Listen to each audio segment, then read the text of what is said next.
Assalamualaikum warahmatullahi wabarakatuh. Kembali lagi di channel Wiwis Horor. Masih bersama saya Mas biasa. Kali ini saya akan membawakan cerita baru dengan judul Santet Menyayat Kemaluan Pelakor. Cerita ini ditulis oleh Kak Tina Astuti. Jadi buat kalian yang ingin membacakan ceritanya secara langsung, kalian bisa kunjungi link dan profile yang sudah saya sertakan di deskripsi. Tanpa berlama-lama, langsung saja kita ke ceritanya. Malam itu Marlin menuju sebuah pegunungan beratus yang cukup jauh. Tak dihiraukannya gerimis dan pekatnya malam. Ia terus melaju dengan mata yang sembab, amarah yang memuncak, dan sakit hati yang tidak pernah ia rasakan sebelumnya. Setelah sampai di lokasi dusun yang dituju, Marlin menepikan mobilnya dan keluar untuk bertanya langsung pada salah satu warga yang sedang berjaga. "Maaf, permisi, mau tanya alamat Mang Anto di mana ya?" tanya Marlin. "Itu di ujung sana, rumah panggung bercat coklat," jawab bapak-bapak menjelaskan detail rumah yang akan ditandangi. Marlin mengucapkan terima kasih atas pamitan, kembali menuju tempat yang ditunjuk tadi. Tak begitu jauh rumah panggung tersebut, rumah kayu minimalis dan sangat indah dipandang, yang nantinya sang pemilik rumah yang akan membantu dirinya. Marlin menaiki anak tangga dan perlahan mengetuk pintu cukup sampai 3 kali. Jika pintu tidak dibukakan, itu artinya sang empu tidak terima tamu. 1 kali ketukan disertai salam tak dibukakan juga, hingga sampai di ketukan ketiga, akhirnya jawaban dari dalam terdengar. "Waalaikumsalam. Ada keperluan apa, Neng?" tanya bapak-bapak yang berusia kurang lebih 60 tahun. "Mau cari Mang Anto. Apa benar ini rumahnya?" tanya Marlin ragu. "Iya benar, saya sendiri orangnya. Memangnya ada apa?" tanya beliau sembari mempersilahkan masuk dan meminta duduk di kursi rotan ruang tamu. Marlin terkejut. Ternyata yang ia temui adalah seorang laki-laki sederhana pada umumnya. Tidak menyangka jika di depannya kini adalah seorang dukun. Tidak seperti dukun yang pernah ia dengar atau yang sering ia baca di novel-novel. Bahkan, dukun di hadapannya kini memakai baju pada umumnya, wajah yang berseri dan tidak terkesan mistis sama sekali. Rumah beliau pun juga sangat nyaman. Rumah minimalis dan bersih. Tidak ada bau kemenyan ataupun dupa. "Ada perlu apa memangnya? Malam-malam kesini?" kekeh beliau. "Mau minta tolong, Mang. Bisa kerjakan masalah saya?" jawab Marlin.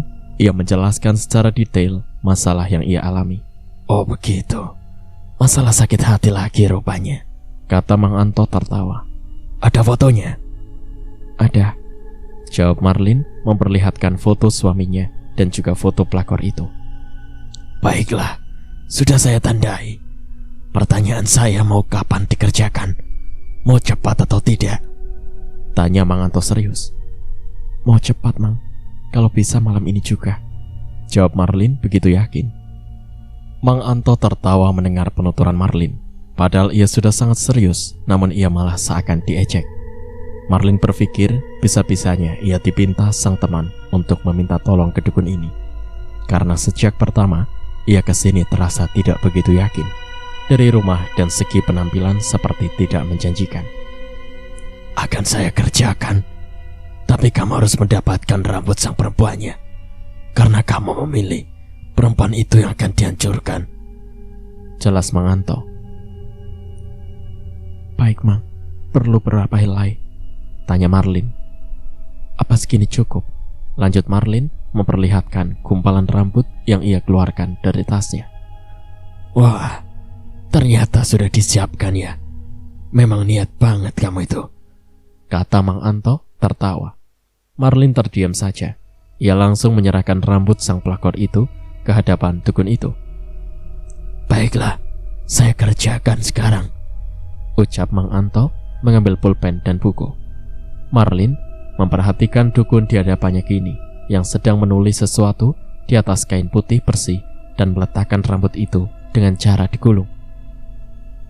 "Sudah selesai. Sekarang tinggal kamu yang mengerjakannya. Neng, letakkan kain putih dan rambut ini di antara sela-sela pohon bambu. Dan ini bacaan khususnya," tutur Mang Anto menyerahkan satu lembar kertas yang bertuliskan sebuah mantra.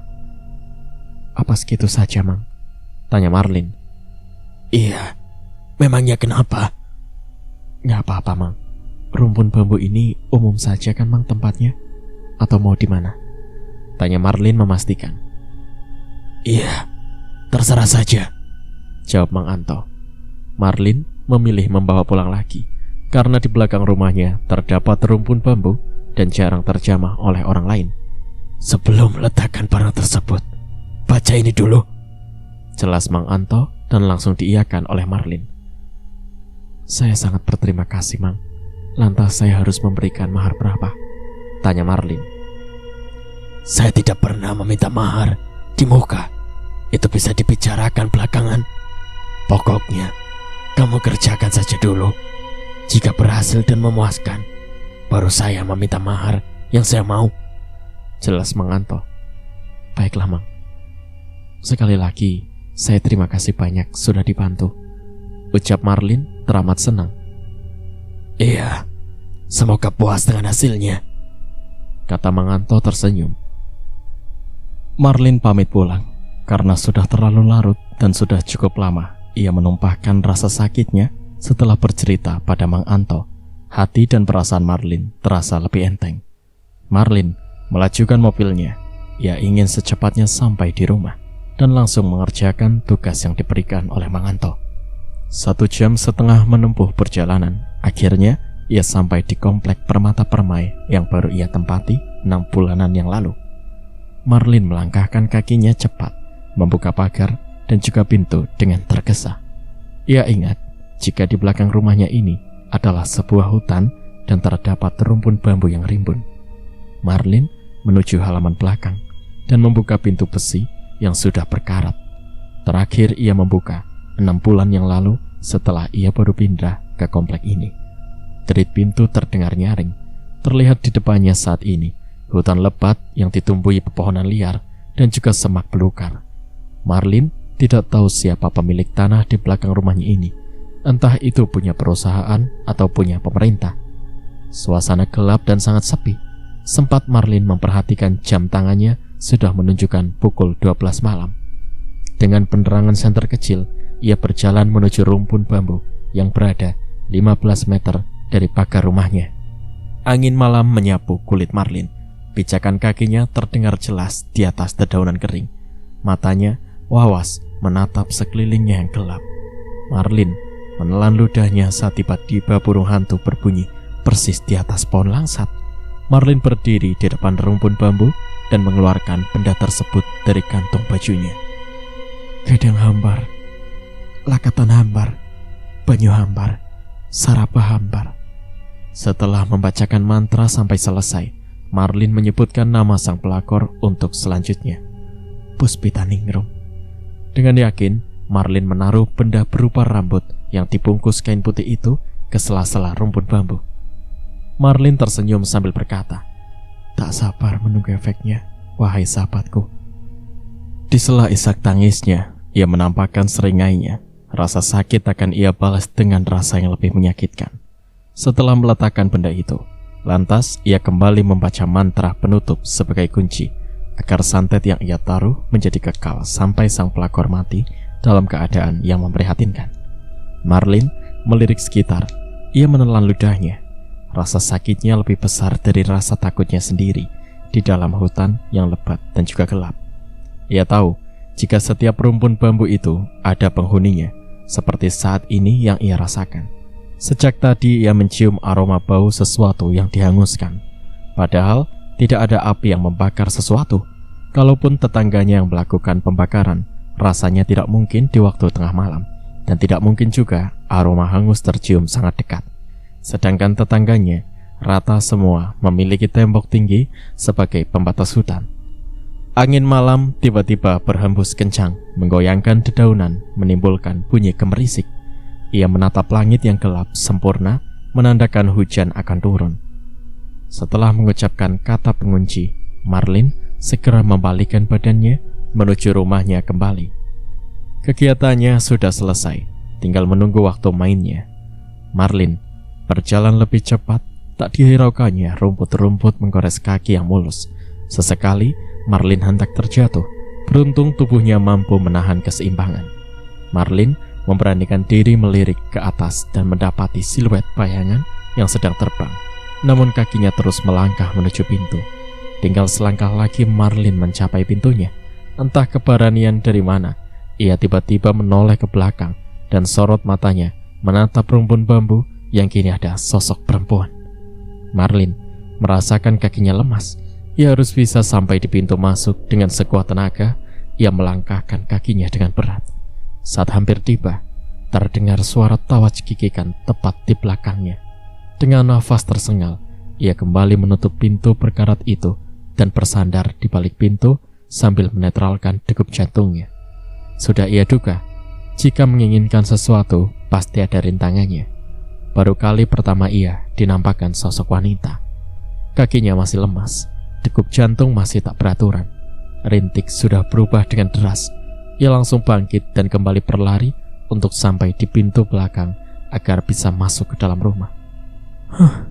Syukurlah, semuanya sudah selesai, gumam Marlin lega.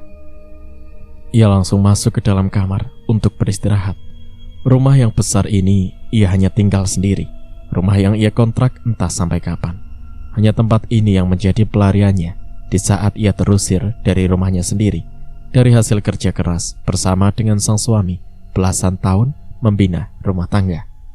Beruntung, ia memiliki tabungan pribadi untuk memenuhi kebutuhannya sehari-hari, juga menyewa rumah yang lumayan nyaman.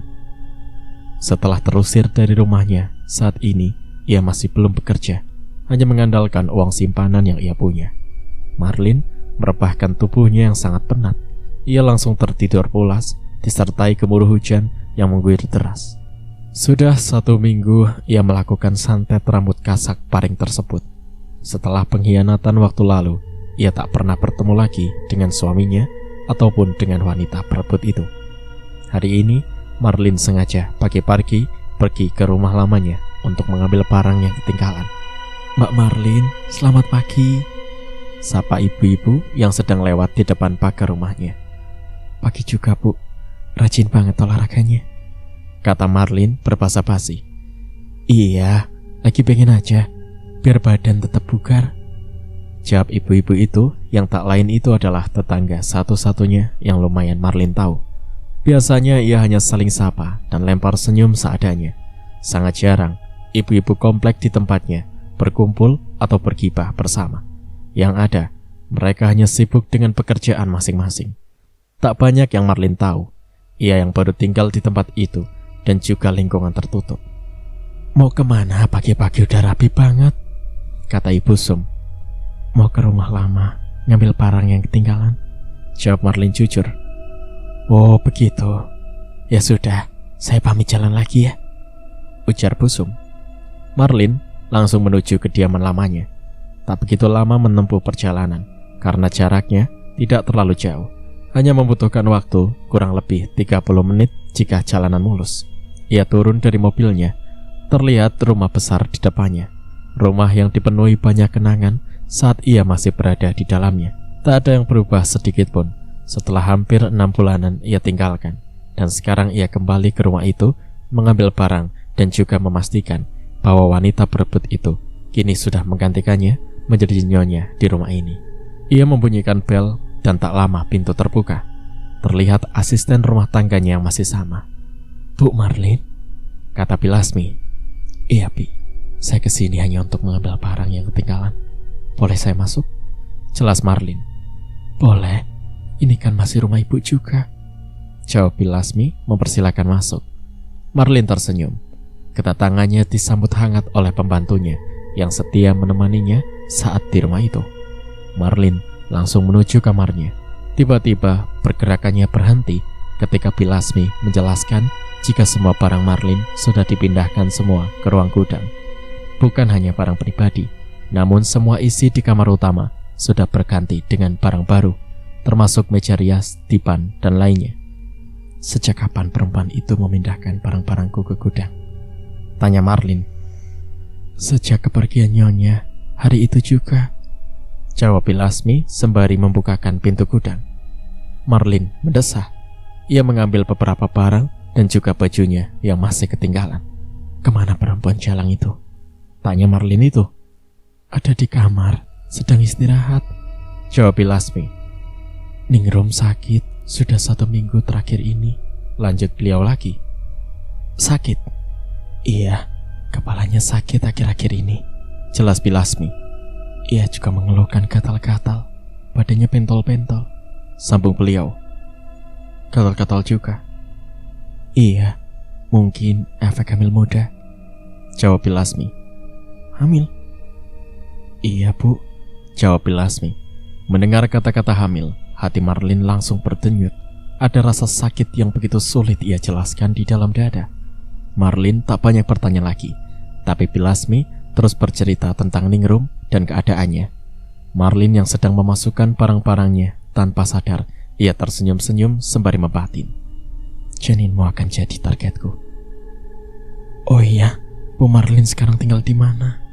tanya Pilasmi, juga membantu membereskan barang-barang yang akan dibawa. "Di komplek perumahan Permai, Bi. 1/2 jam perjalanan saja, tidak begitu jauh," jawab Marlin tersenyum. "Oh begitu, rasanya saya pengen deh ikut Bu Marlin saja. Di sini saya selalu serba salah dan berujung diancam akan diberhentikan kerja," terang Pilasmi sembari membuang nafasnya perlahan. "Kok bisa begitu, Bi? Memangnya buat salah apa?" "Gak buat salah apa-apa, tetap disalahkan. Menu makanan yang bukan seleranya lah, pokoknya banyak. Ngelunjak banget tuh si Ningrum," jelas Pilasmi dengan suara pelan. Marlin tersenyum mendengar keluh kesah pembantunya itu. Ia tak menyangka jika Ningrum begitu, padahal yang ia tahu dulunya sahabatnya itu bersifat baik dan lemah lembut. Tapi ternyata ada sifat busuknya yang ia sembunyikan. "Untuk saat ini saya tidak bisa ngajak Bibi pindah, karena saya juga belum bekerja," kata Marlin seadanya, karena begitulah keadaannya saat ini. "Nikmati saja, Bi, di sini. Nanti juga terbiasa dengan sikap Ningrum," sambung Marlin lagi. "Apa nggak ada cemburu lagi, Nyonya? Maaf saya bertanya." "Sudah tidak ada lagi, Bi. Malahan yang ada rasa sakit jika mengingat pengkhianat seperti mereka berdua itu," jelas Marlin menunduk dalam. Pilasmi memperhatikan majikan perempuannya itu terusir karena ada pengganti yang lain. Setelah itu, mereka berdua terus mengemas barang. Tak ada yang Marlin tinggalkan kecuali perabotan. Sesekali, Marlin berbincang dengan Pilasmi yang sudah terus mengoceh mengeluhkan sikap pelakor itu. "Mas Bian pulang seperti biasanya kan?" tanya Marlin. "Ya gitu, Bu. Tapi setelah Ningrum sering sakit kepala, maka Pak Bian lebih sering pulang awal," jelas Pilasmi. "Oh, begitu, Bi. Ya sudah, saya ingin langsung pulang saja," ucap Marlin hendak berdiri. Begitu pula dengan Pilasmi yang juga turut membantu mengeluarkan barang yang sudah dikemas dibawa keluar untuk dibawa Marlin. "Mau saya buatkan minum dulu, Bu?" "Tidak usah lah, Bi. Saya ingin..." "Jika sudah selesai silakan pergi," sela Ningrum yang tiba-tiba datang. Belum selesai jawaban Marlin, tiba-tiba Ningrum datang dengan wajah garangnya sembari merendahkan Marlin. Entah sejak kapan perempuan itu berdiri di sana. Marlin dan Pilasmi tidak menyadarinya jika Ningrum sejak tadi menguping pembicaraan mereka. "Ningrum," lirik Marlin. "Iya, kurasa kau tahu di mana pintu. Cepat pergi," kata Ningrum mengusir Marlin dengan kasar. "Aku juga mau pergi dari sini. Males lama-lama di sini. Suasananya panas," ucap Marlin menenteng tas besar. "Minggir," kata Marlin menyenggol lengan Ningrum yang masih berdiri di ambang pintu. Marlin memilih pulang. Ia tak ingin berdebat dengan pelakor itu. Hanya buang-buang waktu baginya. Lebih baik ia pulang. Biarkan santet itu berjalan dengan semestinya, tanpa mengotori tangannya sendiri. Tanpa diduga, Ningrum menjambak rambut Marlin dari belakang, sehingga membuat Marlin terhuyung. "Ah!" pekik Marlin. Marlin juga ikut membalas perlakuan Ningrum. Mereka saling jambak dan mencakar satu sama lain, sedangkan Pilasmi hanya bisa teriak-teriak tanpa melerai keduanya. karena tenaga beliau tidak terlalu kuat untuk memisahkan perempuan yang jauh lebih muda darinya. "Apa-apaan kamu, Marlin? Ingat ya, kamu itu sudah diceraikan oleh Mas Bian," ucap Ningrum teriak di depan wajah Marlin. "Iya, aku diceraikan karena ulah kamu. Kamu yang merebut Mas Bian dari aku. Dasar perempuan jalang." Sedangkan Pilasmi terus berteriak dan sesekali menarik Ningrum agar bisa melepaskan tangannya dari kepala Marlin. "Astagfirullahaladzim, Ningrum, sudah, lepaskan Marlin," ucap Pilasmi tanpa dihiraukan oleh Ningrum yang emosi hanya gara-gara disenggol Marlin. Tanpa diduga, Bian datang dengan tergesa dan langsung melerai keduanya. Laki-laki itu menarik Ningrum dan memeluk selingkuhannya, membenamkan kepala Ningrum di dada bidang Bian, sembari mengatakan kata sebuah cinta. "Sudah cukup. Apa-apaan kalian ini bertengkar begitu?" ucap Bian terus memeluk Ningrum untuk menenangkan selingkuhannya. "Gundikmu itu yang memulai lebih dulu. Padahal aku datang hanya mengambil barang pribadiku," jawab Marlin lantang. "Sudah selesaikan. Silakan pergi lagi. Dan ingat, jangan pernah datang lagi ke sini dan membuat keributan lagi," ucap Bian pada Marlin yang masih mematung. "Baiklah," jawab Marlin singkat dan kembali berjalan menuju mobilnya. Marlin berpamitan pada Pilasmi. Ia menyalami pembantunya itu dengan taksim, sembari berterima kasih karena sudah menemani Marlin belasan tahun, dan sekarang pembantunya itu sudah berganti majikan yang baru yang dibawa oleh suaminya. Sepanjang perjalanan, Marlin menangis. Ia tak menyangka jika Bian benar-benar sudah mengusirnya. Bahkan suami yang sangat ia hormati itu telah membentaknya dan lebih mementingkan selingkuhan. Ia tidak menyangka jika akhirnya seperti sekarang, laki-laki yang sangat ia cintai dan ia percayai itu kini membuat dirinya hancur. Sekarang, ia harus menerima takdir jika suaminya telah tidak mencintainya lagi dan benar-benar telah memilih selingkuhannya daripada dirinya yang belasan tahun berkorban untuk keluarga kecilnya. Sakit hati Marlin melihat pemandangan yang ia saksikan barusan. Suaminya itu tanpa canggung sedikit pun memeluk Ningrum tanpa memikirkan perasaannya. Marlin masih sangat mencintai suaminya itu. Tak sedikit pun ia pernah terfikir untuk berpisah dengan suaminya dengan cara seperti ini. Di sepanjang perjalanan, ia hanya menangis. Bayangan tentang dirinya bersama suaminya terus berputar-putar seperti kaset yang diputar ulang. Sudah sebulan sejak waktu itu. Kali ini, Marlin kembali berkunjung ke tempat dukun yang ia percayai. Malam itu juga, Marlin berangkat dengan membawa barang pribadi Ningrum berupa celana dalam perempuan itu. "Mang, kayaknya cuma berefek pusing doang ya santet kemarin," tanya Marlin. "Memangnya kenapa?" "Gak puas hasilnya kalau cuma pusing doang," jawab Marlin. "Bukannya kamu menginginkan cara membuat perempuan itu mati secara perlahan? Dan itu memang begitu caranya," ungkap Mang Anto.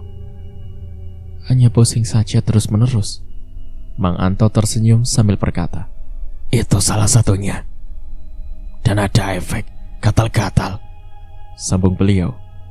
"Apa kau ada berkunjung ke sana dalam waktu terakhir ini?" "Tidak ada, Mang," jawab Marlin menggelengkan kepalanya. "Coba kamu lihat efek yang ditimbulkan saat ini," ucap Mang Anto. Marlin tahu arah pembicaraan dari dukunnya itu. Ia langsung merogoh ponselnya dan langsung menekan nomor pembantunya. Selang beberapa menit berbasa-basi menanyakan kabar dan lain-lain, tiba-tiba Marlin tersenyum sembari kembali menutup teleponnya. "Bagaimana?" tanya Mang Anto. Marlin tersenyum sembari berkata, "Sesuai apa yang sampai jelaskan, Mang." Mang Anto tersenyum. Beliau juga senang mendengar kabar baik tersebut. Tapi Marlin masih menampakkan wajah murungnya karena ia ingin Ningrum merasakan sakit yang tiada tara. "Jadi celana dalam ini tak perlu digunakan?" tanya Marlin lagi. Mang Anto menggelengkan kepalanya sembari berkata, "Tidak, Neng." Marlin hanya beroria saja. Mang Anto memang hebat, tapi pekerjaan beliau kurang memuaskan bagi Marlin. "Jika tidak puas dengan hasilnya, boleh Neng Marlin ke tempat yang berbeda. Tapi saya hanya bisa membantu begitu," ungkap Mang Anto. Marlin hanya tersenyum menanggapinya. Lalu ia berkata, apa yang dialami pelakor itu akan berimbas pada kandungannya. Bisa, Neng. Mau diapakan? Marlin tersenyum sembari berkata, saya mau janinnya luruh, Mang, kata Marlin. Waduh, ngeri juga ya, kekeh beliau. Jadi gimana ini, Mang, selanjutnya? Lihat saja dulu, Neng. Sabar, ujar beliau.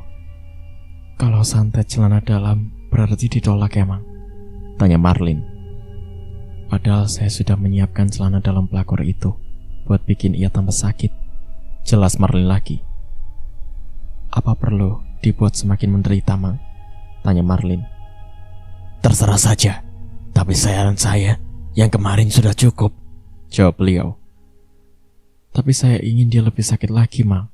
Saya ingin dia secepatnya mati.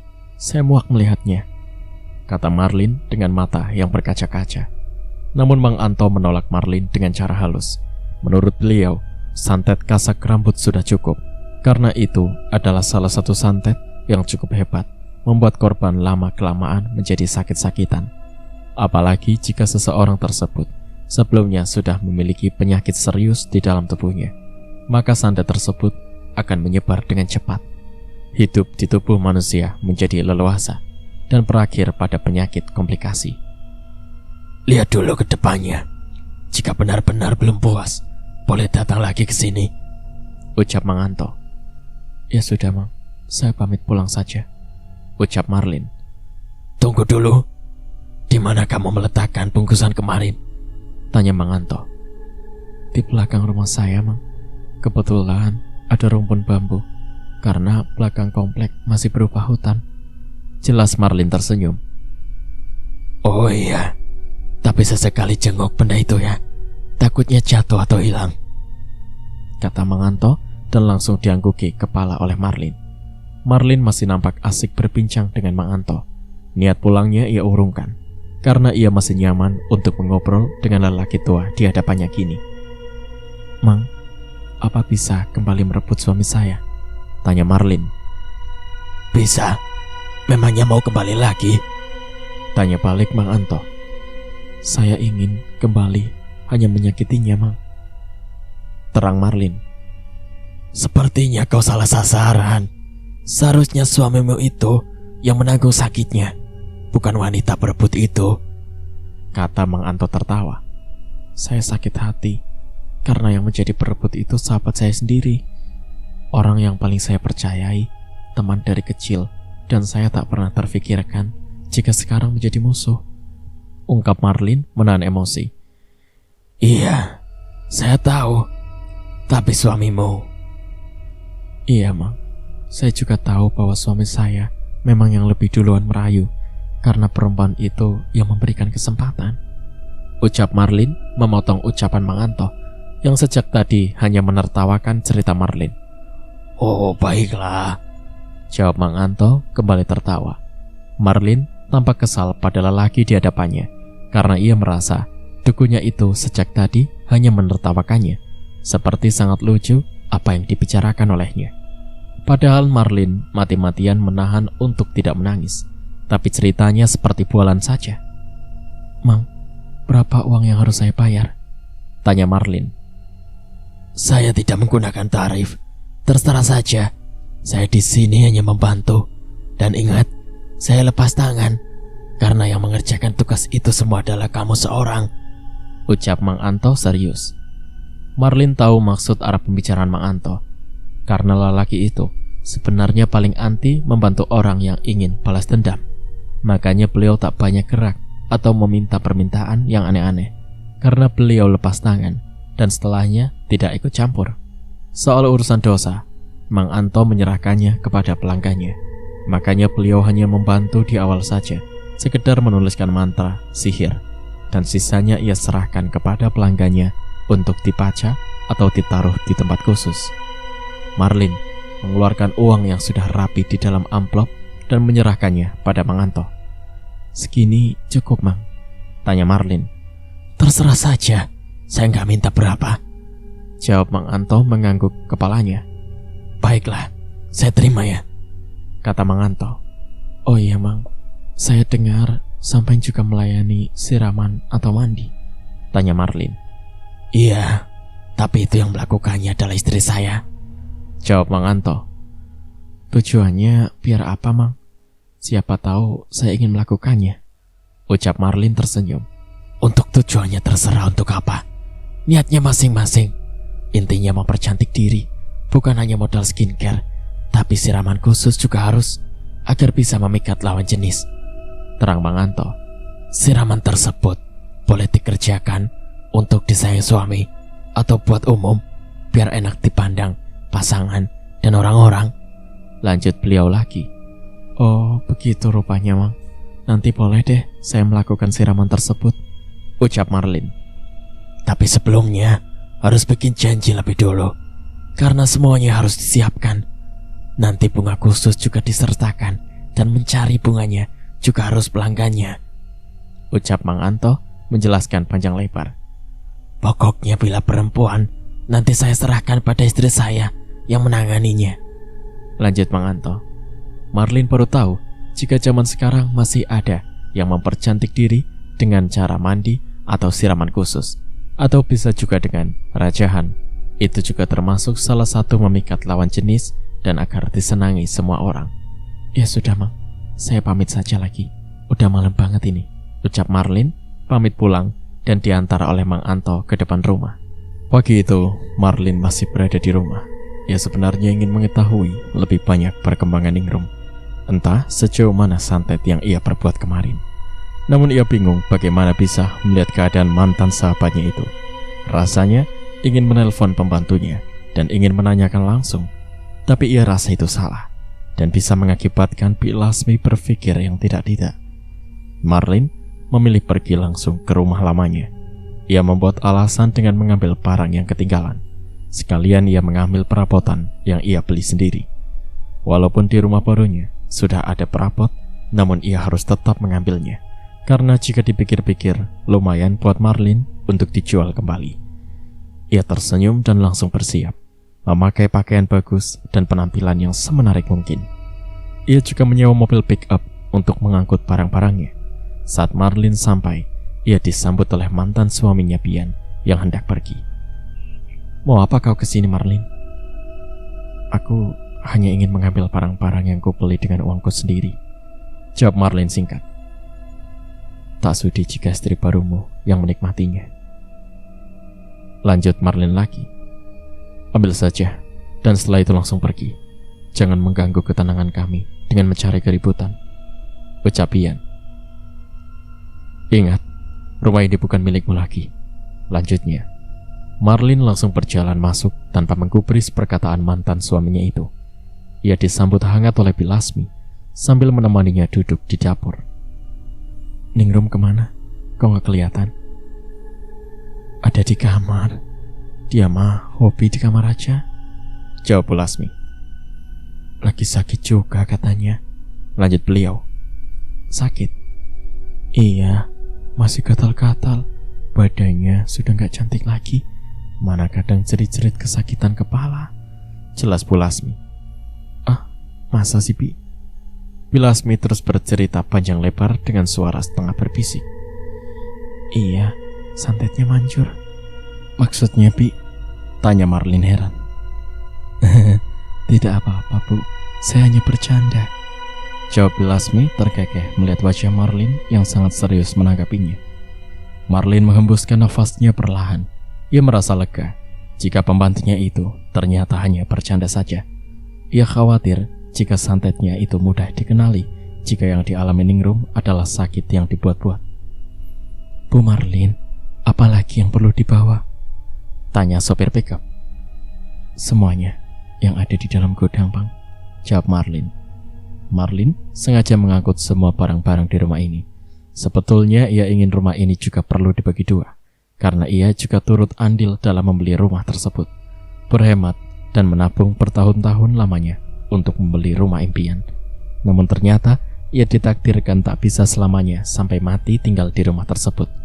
Bi Lasmi membuatkan minuman untuk sopir pick-up dan temannya yang sejak tadi mondar-mandir mengangkat barang. Bi, Saya mau ke toilet sebentar ya, ucap Marlin ketika Pilasmi tengah menyiapkan minuman dan beberapa camilan. Marlin memang menuju toilet, namun setelahnya ia melangkahkan kaki di mana kamar utama berada. Entah kenapa kakinya membawanya ke sana, padahal ia sebenarnya tidak ingin melihat wajah pelakor itu. Namun setelah mendengar rintihan, jiwa penasarannya muncul dan kakinya melangkah menuju sumber suara. Sejak tadi, Ningrum tidak kunjung keluar sekedar marah-marah atau apa. Padahal dari tadi di rumah tersebut cukup berisik karena beberapa orang yang tengah mengangkut barang. Saat Marlin berada di depan pintu, tiba-tiba ia dipanggil salah satu anak buahnya itu. "Bu Marlin, semuanya sudah selesai," ucapnya. "Ah, baiklah, mari kita ke dapur dulu," jawab Marlin menggiring ke dapur untuk istirahat dan minum-minum. Niatnya ingin mengintip sahabatnya itu ia urungkan. Padahal tinggal beberapa langkah lagi, maka rasa penasarannya terobati. Entah bagaimana reaksi sahabatnya itu ketika santet yang ia berikan bereaksi di tubuhnya kini. Tubuh yang membuat sang suami terpikat, bahkan sudah mencicipinya saat Marlin masih belum mengetahui fakta sebenarnya. "Bu Marlin, minum dulu nih," ucap Pilasmi juga memberikan secangkir es jeruk. "Habis ini langsung pergi ke rumah Bu Marlin kan? Atau ada barang yang perlu dibawa lagi?" Kayaknya ada lagi, Pak. Saya lihat-lihat dulu, nanti ada yang ketinggalan lagi," jawab Marlin beranjak berdiri masuk ke ruang tamu. Marlin tahu Pilasmi sedang mengikutinya. Perempuan parubaya itu membantu seakan mengawasi Marlin. "Bi, boleh tidak aku ke kamar utama?" "Sepertinya jangan, Bu. Khawatir Ningrum emosi, karena akhir-akhir ini Pak Bian juga sering dimarahi dan berakhir dengan adu mulut," jelas Pilasmi. "Pokoknya sensitif banget," lanjut beliau lagi. Marlin juga membawa open listrik, meja rias, kasur, bahkan bantalnya pun ia bawa. Beberapa pajangan juga ia bawa, karena ia pikir-pikir jika dijual lagi, lumayan banyak duit yang akan ia dapatkan. Lumayan untuk memenuhi kebutuhannya sebelum bekerja. "Bu Marlin, semuanya sudah siap dan selesai. Kita pergi sekarang." Marlin mengira-ngira barang yang sudah siap, tapi tiba-tiba ia teringat suatu barang pribadi yang ia lupakan namun tidak ada di dalam gudang. "Tunggu, Pak, ada satu barang lagi yang kelupaan," jawab Marlin. "Bi, di mana sofa pribadi yang berada di dalam kamarku?" tanya Marlin pada Pilasmi. "Maksudnya sofa single?" "Iya, Pi, sofa yang baru aku beli," jelas Marlin. "Kalau sofa itu masih berada di dalam kamar, tidak dikeluarkan dari kamar, karena Ningrum juga menyukainya," jelas Pilasmi. Sofa single yang dimaksud ialah sofa yang beberapa waktu lalu baru Marlin beli. Sofa berwarna ungu yang ia letakkan di dalam kamar untuk duduk bersantai menghadap jendela yang di depannya berubah jalanan. "Masih di kamar, dan pelakor itu juga suka." "Ya sudah, sofa itu aku ambil sekarang. Enak saja calon itu yang memakainya. Aku yang beli, tak sudi aku memberikannya pada perempuan itu," kata Marlin emosi dan langsung menuju kamar utama. Marlin berjalan dengan tergesa. Ia tak suka jika barang pribadinya dipakai oleh pelakor itu. Sudah cukup suaminya yang ia ambil, dan tidak dengan barang-barang miliknya. Marlin berjalan diikuti oleh dua anak buah suruhannya. Ia menuju kamar dengan pintu berwarna coklat gelap. Tanpa permisi ataupun mengetok lebih dulu, Marlin langsung membukanya, dan pintu tersebut tanpa dikunci. Saat Marlin membuka, ia dikejutkan dengan penampilan sahabatnya itu. Wajah penuh bentol-bentol, bahkan tangan dan kaki mulusnya dipenuhi dengan penyakit cacar. Marlin," bekik Ningrum, terkejut atas kedatangan Marlin ke kamarnya. "Mau apa kau kesini?" "Tenang saja, Rum. Aku kesini hanya untuk mengambil sofaku yang ketinggalan di sini," jawab Marlin tersenyum miring dan langsung menitahkan pada anak buahnya untuk membawa sofa tersebut. "Wah, sepertinya kau sangat betah ya tinggal di sini," ucap Marlin tersenyum menyinggung penampilan Ningrum. "Iya, memang benar. Aku sangat beruntung bisa menikmatinya tanpa capek-capek menemaninya dari nol," jawab Ningrum juga ikut menyeringai.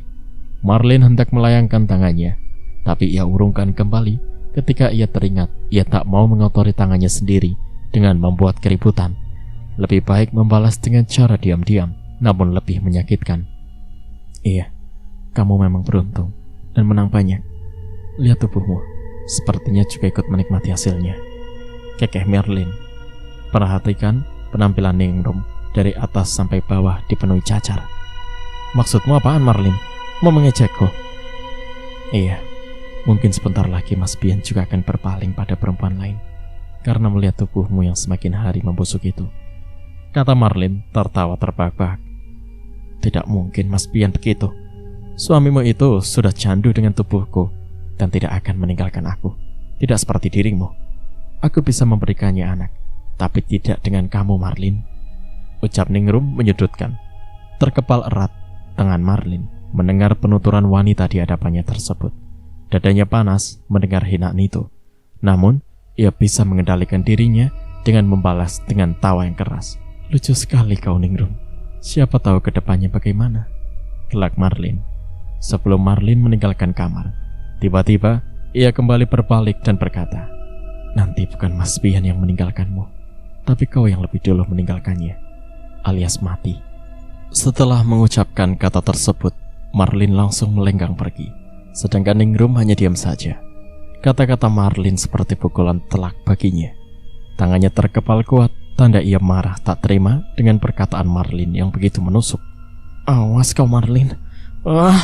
Teriak Ningrum sambil menutup pintu dengan keras. Ningrum sangat frustasi. Kedatangan Marlin sangat mengganggu ketenangannya.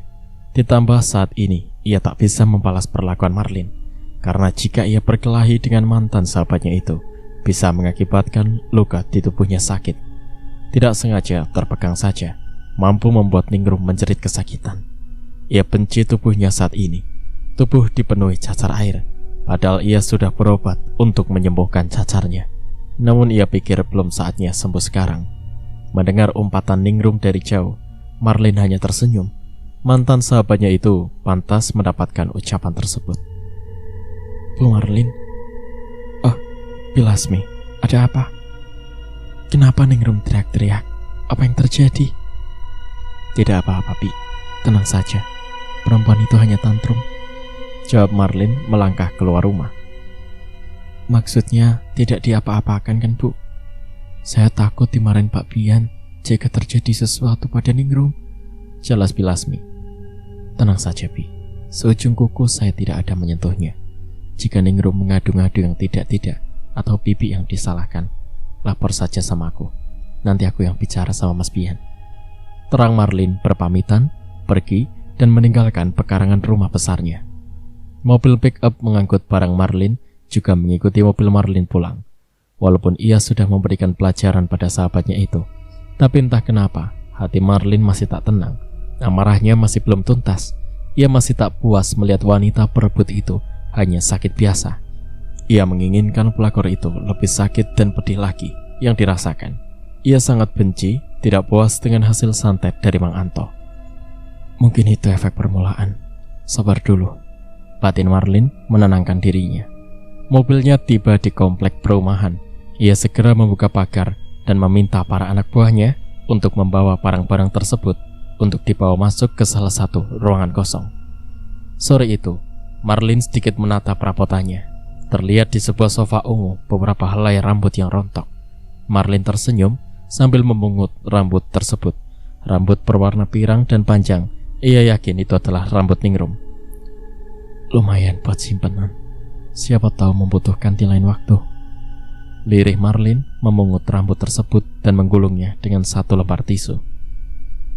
Ternyata tidak sia-sia membawa sofa tadi, gumamnya lagi. Marlin sehari-hari mengandalkan uang simpanannya untuk hidup sehari-hari.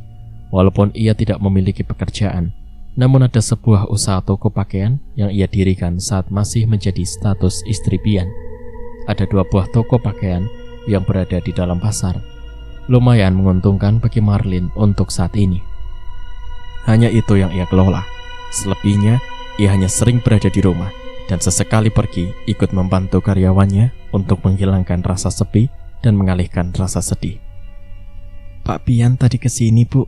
ucap Vina, salah satu karyawan yang menjaga toko. Ngapain? Katanya tadi nyariin Bu Marlin, tapi tidak lama langsung pulang, jelas Vina. Oh, begitu. Mungkin hanya ingin melihat perkembangan toko, Vin. Jelas Marlin juga heran. Entah buat apa mantan suaminya itu mencari ia ke sini. Apa Pak Bian tidak mengetahui kediaman ibu sekarang? Tanya Vina. Iya, tidak tahu, jawab Marlin. Oh, pantasan Bu. Berarti beliau ke sini memang cari ibu dan bertanya alamat rumah ibu. Tapi saya juga tidak tahu, jawab Vina polos sambil tertawa. Ia tak memberitahu alamat tempat tinggalnya sekarang pada siapapun untuk menghindari hal-hal berkaitan dengan Bian ataupun tentang masa lalu. Untung kamu gak tahu alamat saya, kekeh Marlin. Besoknya, saat Marlin bersantai, tiba-tiba sebuah ketukan pintu terdengar nyaring dengan diketuk keras. Siapa yang bertamu sepagi ini? Pikir Marlin tergesa-gesa menuju pintu utama. Iya, tunggu sebentar, ucap Marlin. Seketika terkejut melihat siapa yang datang. Entah tahu dari mana mantan suaminya itu tahu alamat rumahnya. Ada apa? Tanya Marlin tanpa mempersilahkan tamunya masuk. Kau apakan Ningrum kemarin? Dia begitu histeris dan sakitnya bertambah. Kau tahu kan, jika dia sedang sakit, bisa-bisanya kau masuk ke dalam kamar pribadi kami tanpa permisi, ucap Bian dengan intonasi tinggi dengan tatapan nyalang. Aku tidak mengganggunya. Aku hanya ingin mengambil sofaku. Ingat, itu juga barang pribadiku. Tak sudi jika dia memakainya, jawab Marlin tak kalah lantang. Tidak mengganggu. Bukan kau mendorongnya, menamparnya, dan memaki-maki Ningrum. Untuk kali ini aku peringatkan kau Marlin, jangan sentuh istriku lagi. Jangan pernah datang ke rumah kami lagi. Ingat, rumah itu bukan milikmu lagi. Camkan itu, ucap Bian emosi. Terlihat dari wajahnya memerah padam dengan tangan yang hendak menampar Marlin. Marlin hanya tersenyum miring. Sudah ia duga jika pelakor itu pasti mengadu yang tidak-tidak dan akan menyudutkan dirinya. Setelah memberi ancaman tersebut, Bian langsung pulang. Sepertinya mantan suaminya tersebut, Marlin berteriak dan memecahkan barang-barang yang berada di sekitarnya. Ah, dasar perempuan sialan. Ia mengusap wajahnya frustasi. Perasaannya campur aduk. Ia tidak terima jika difitnah perempuan itu. Marlin segera menelpon Pilasmi. Ia ingin tahu apa yang terjadi di rumah itu. Pasti pembantunya itu juga turut disalahkan. Panggilan berdering, namun belum diangkat. Halo, Assalamualaikum, Pi. Iya, Waalaikumsalam, Nyonya, jawab Pilasmi. Tanpa diminta, beliau langsung meminta maaf karena beliau memberitahu tentang alamat rumah Marlin pada Bian, karena beliau juga didesak oleh majikan laki-lakinya. Tapi Bibi tidak diapa-apakan kan? Tidak. Gimana dengan Bu Marlin? Tanya balik sang pembantu. Aman, Pi. Mas Bian hanya datang untuk marah-marah saja, jelas Marlin menceritakan semuanya pada Pilasmi. Perempuan parubaya itu juga menceritakan pada Marlin jika Ningrum mengadu-ngadu yang tidak-tidak, sehingga membuat Bian emosi. Apa Ningrum bertambah sakit, Bi? Maksudnya histeris gitu? Tanya Marlin memastikan apa yang dikatakan oleh Bian. Tidak, Nyonya, Ningrum baik-baik saja.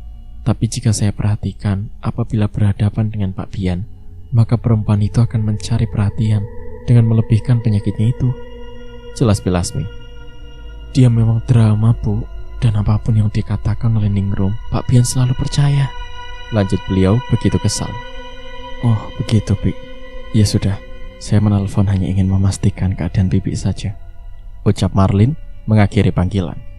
Marlin begitu murka, dan ia tidak akan diam saja difitnah oleh mantan sahabatnya itu. Ia sudah merebut kebahagiaan Marlin, bahkan merebut semuanya dari Marlin. Ia bertekad malam ini, ia akan kembali menemui Mang Anto untuk meminta tolong kembali. Sebenarnya, ia malu kembali menemui Mang Anto dalam waktu berdekatan. Namun mau bagaimana lagi, hanya beliau yang bisa membantu gundah gulana di hatinya.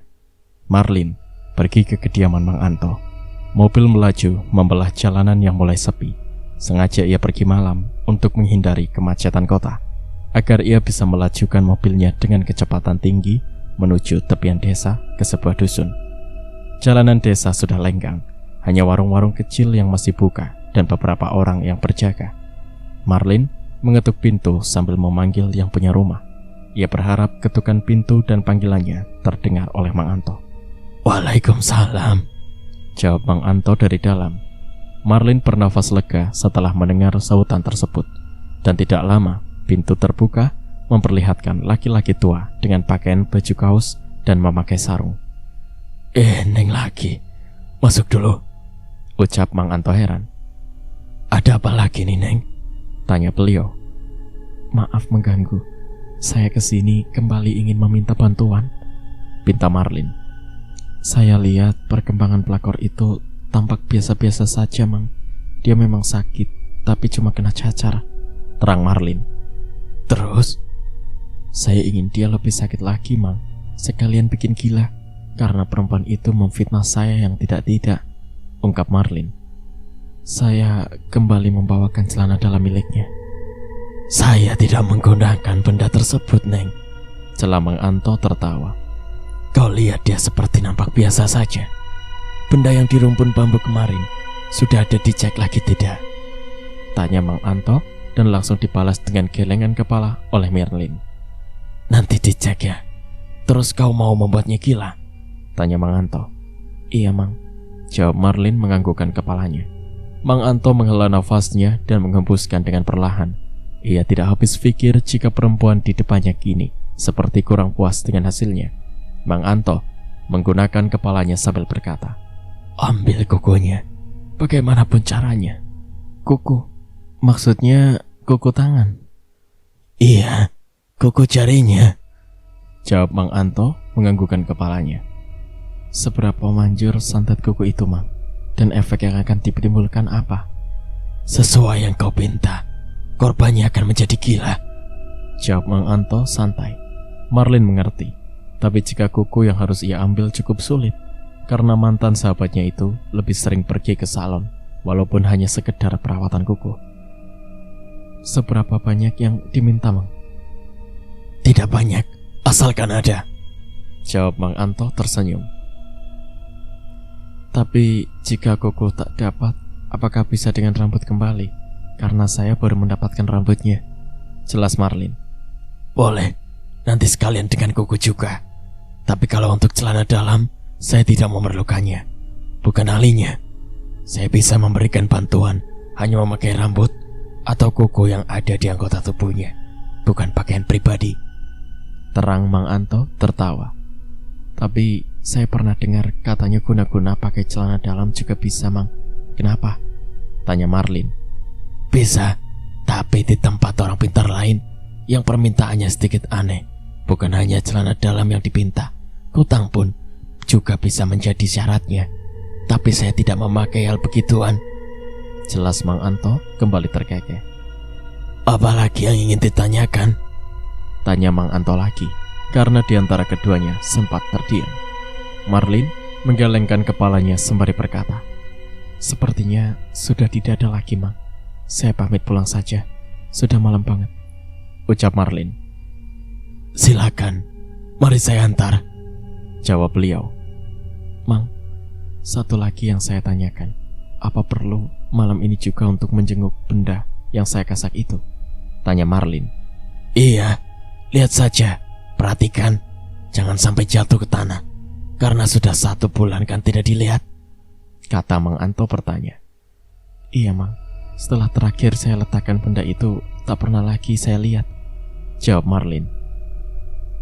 "Apa harus malam ini saya lihat atau menunggu besok siang saja?" "Lihat saja malam ini, jika masih ada waktu. Tak perlu menjenguk siang hari, khawatir ada yang melihat dan menaruh curiga pada kamu," jelas Mang Anto. Marlin sedikit ragu jika harus malam ini juga ia melihat benda itu untuk memastikan, tapi nyalinya tidak begitu besar. Apalagi ia pernah dinampakkan hal mistis saat ia berada di belakang rumahnya. "Tapi setahu saya, belakang komplek rumah saya itu tidak ada orang yang melintas. Bisa dikatakan masih hutan asri. Hutan lebat, banyak pepohonan besar. Jadi mana mungkin ada orang lewat di sana," ungkap Marlin. "Terserah kau saja, Neng," jawab Mang Anto geleng-geleng kepala. Marlin sedikit tak enak dengan ucapannya tadi. Ia takut orang kepercayaannya itu kecewa kepadanya karena hanya membantah untuk memeriksanya siang hari. Jika sampai jatuh ke tanah, memangnya kenapa, Mang? Kan bisa diletakkan ke tempat asalnya lagi, tanya Marlin. Tidak apa-apa, hanya dikhawatirkan jika hilang atau dibawa binatang, jawab Mang Anto tertawa. Makanya saya meminta untuk terus diperiksa, lanjut beliau. Marlin segera bangkit dari tempat duduknya dan menuju pintu. Ia diantar ke depan oleh Mang Anto setelah perbincangan panjang yang tak ada habisnya. Terima kasih, Mang. Saya pamit. Assalamualaikum, ucap Marlin meninggalkan pekarangan rumah Mang Anto. Waalaikumsalam. Hati-hati di jalan, saut Mang Anto sembari menutup kembali pintu rumahnya. Di perjalanan, Marlin kebingungan.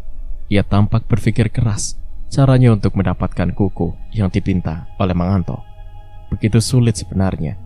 Namun Marlin bertekad harus mendapatkan kuku tersebut bagaimanapun caranya. Untuk saat ini, ia fokus kepada rambut yang ia pasak di rumpun bambu. Marlin berharap jika ia memeriksa benda tersebut, tak ada yang menampakkan diri di depannya. Suasana yang gelap dan lengang, pertanda orang-orang sudah bergelungkan selimut di tempat tidur masing-masing. Marlin menyetir mobil sendirian dan sesekali berpapasan dengan pengendara lainnya. Marlin segera masuk ke dalam rumahnya dan duduk di sofa ruang tamu dengan menyandarkan tubuhnya. Sesekali ia memijit pelipisnya. Ia terlalu lelah hanya mengurus balas dendam kepada Ningrum. Padahal tubuhnya perlu istirahat, dan tapi ada banyak tugas yang harus ia laksanakan untuk membalas rasa sakit hatinya yang tak pernah puas melihat mantan sahabatnya itu. Mungkin bagi Marlin, jika Ningrum masih hidup, ia akan terus berusaha membuat perempuan itu sakit-sakitan, dan ia akan merasa puas jika pelakor itu akan mati dengan tubuh yang sudah merasakan sakit. Ia kembali beranjak menuju dapur, halaman belakang, dan baru terlihat pintu menuju hutan ke belakang rumahnya. Sebelumnya, ia mengambil anak kunci untuk membuka pintu besi berkarat itu. Pintu kembali berderit, terdengar nyaring karena suasana yang sangat hening. Terpampang jelas di depan suasana yang gelap gulita, hanya cahaya rembulan yang timbul setengah dan ditemani senter kecil yang Marlin pegang. Marlin mengarahkan senternya ke sumber arah pohon bambu yang tampak bergoyang-goyang diterpa angin. Marlin mengembuskan nafasnya perlahan dan menatapkan hati untuk segera melangkah memasuki hutan untuk menyelesaikan misinya. Hanya memastikan sebentar, lalu pulang, gumam Marlin sambil melangkahkan kakinya dengan tergesa. Suara burung hantu dan suara-suara binatang lain mengiringi langkahnya. Dengan setelah berlari, Marlin menuju rumpun bambu. Lampu senter menyorot pada sela-sela bambu yang berukuran cukup besar. Waduh, mana ya benda kemarin? Lirik Marlin memperhatikan. Kok nggak ada sih? Apa jatuh? Ucapnya bermonolog sendiri. Marlin mengarahkan senter pada rumpun bambu dan juga rerumputan dekat kakinya, khawatir benda itu terjatuh dari letaknya. Di saat sedang asyik mencari benda itu, akhirnya ia menemukannya. Masih berada di sela-sela rumpun bambu dan terjatuh ke dalam lalu ditutupi daun. Marlin bernafas lega. Ternyata benda itu tidak hilang, hanya saja sedikit berpindah letaknya. Saat Marlin kembali melangkahkan kakinya untuk pulang, tiba-tiba ujung bajunya seperti sedang ditarik-tarik. Marlin menoleh ke belakang. Ia mendapati seorang anak kecil tersenyum kepadanya sambil berkata, "Aku perhatikan kakak sepertinya sedang mencari sesuatu. Butuh bantuan, Kak? Aku bisa diandalkan menjaga benda tersebut." Marlin menelan ludahnya dengan susah payah. Tidak percaya apa yang berada di depannya, Marlin menggelengkan kepalanya sambil berkata, "Tidak perlu, sudah dapat. Terima kasih tawarannya," ucap Marlin terpatah-patah. Tidak mungkin dan tidak masuk akal jika seorang anak perempuan berada di tengah hutan sendirian dengan keadaan baik-baik saja. Marlin berusaha bersikap sewajarnya, walaupun ia merasakan takut yang tak dapat ia sembunyikan. "Saya pamit dulu ya, Dek," ucap Marlin memalingkan tubuhnya dan berjalan meninggalkan anak perempuan tersebut tanpa penerangan sedikitpun. Dengan langkah cepat, ia terus berjalan agar bisa menggapai pintu belakang yang sudah berada di depan mata. Kak, yakin tidak butuh bantuan? Aku bisa menjaganya kok, tanpa syarat. Ucap suara itu lagi, seperti mengiringi langkahnya yang terus menjauh. Tidak perlu, Dek. Terima kasih. Jawab Marlin tanpa menoleh ataupun berhenti sejenak. Yakin, Kak? Padahal aku sudah baik menawarkan diri, tapi ditolak. Sambungnya lagi. Tak dihiraukannya oleh Marlin, ia terus berjalan tanpa memperdulikan langkah kaki di belakangnya yang turut mengikutinya sejak tadi. Cerita pun bersambung. Nantikan kelanjutan ceritanya di part berikutnya. Terima kasih. Wassalamualaikum warahmatullahi wabarakatuh.